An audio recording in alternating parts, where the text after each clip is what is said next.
To solve this quadratic equation, you need to ensure that first of all the terms in the equation are brought to the left hand side.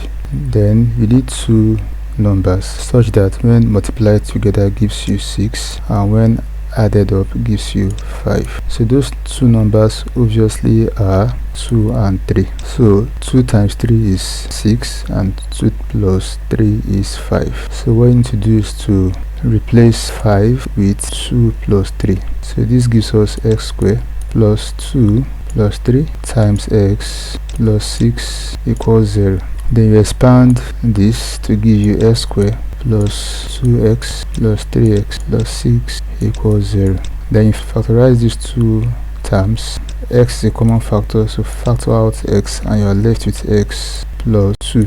Between these two terms also, 3 is a common factor, so factor it out, 3, and what's left is x plus 2. So you are going to do a second round of factoring, which is to compare these two terms and factor out the common factor. So x plus 2 is the common factor, x plus 2, and after factoring out x plus 2, what's left is x plus 3. So this x plus 2 multiplies x plus 3 equals 0. The next thing is to equate each of these binomials to 0. X plus 2 equals 0, or x plus 3 equals 0. Simplifying further, x becomes minus 2, or x is minus 3. So that's how simple it is to factorize a quadratic equation.